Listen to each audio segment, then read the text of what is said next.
น้ำท่วมบรรทัดวันนี้โอ้ฝนตกหนักเด้ออันนี้นะอันนี้นาเฮือนเฮาเนาะอันนี้ปลาโถท่วมบ่ทีบนะผู้พายุเข้า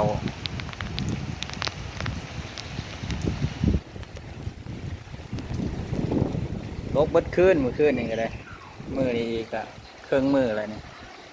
ตอนนี้ก็ว่านบ่าย2แล้วปะจ๊ะ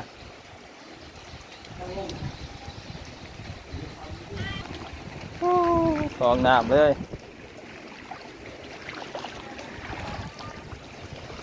ท่วมบรรทัดอีกหั่ง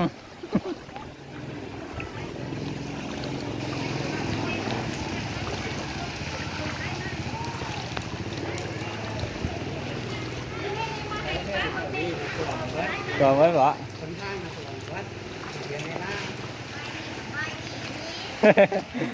ท่วมคักกะเลยวันนี้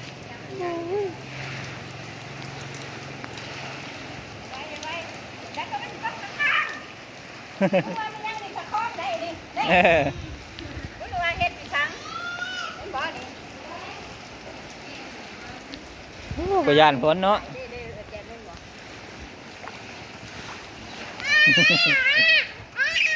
อย่าไปไม่ใช่ต้องตะกอง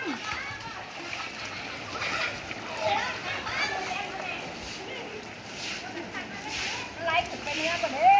เนื้อไหนก็ได้เด้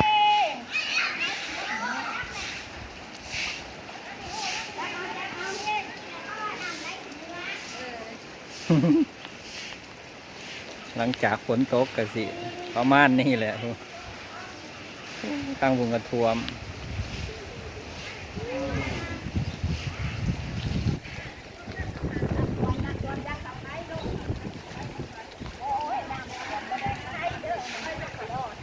ขึ้นมาเบิดเลยเนาะแม่เนาะเพิ่ง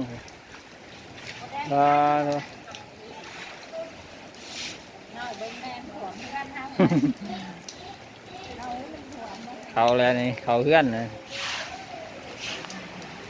เอ้ามาอีกแล้วกำลังเศร้าฟางตกกันแล้ววัน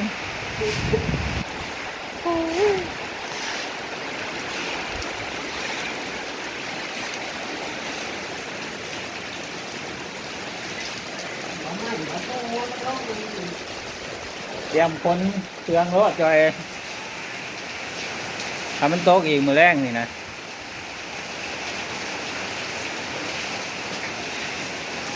บรรทัดอีกหั่งเด้อบรรทัดอีกหั่ง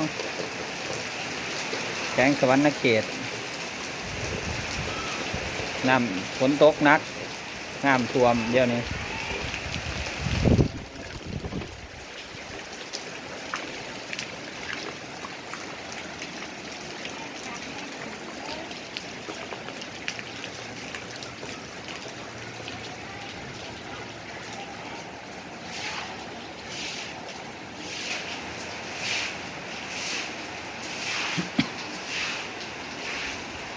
ไหลลงทงหมดแล้วเนาะ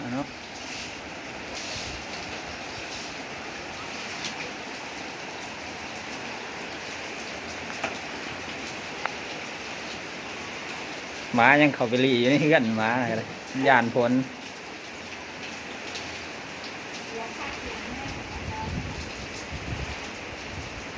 เปียกเบิดแล้ว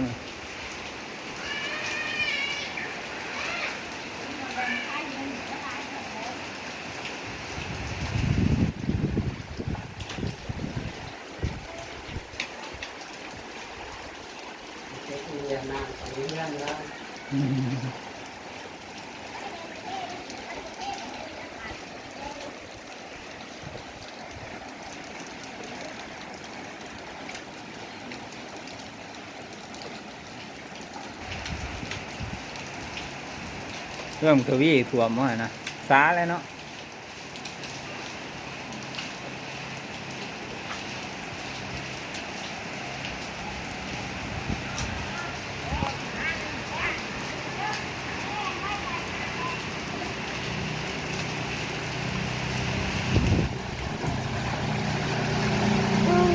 รถผ่านเขาเพื่อนมาเลย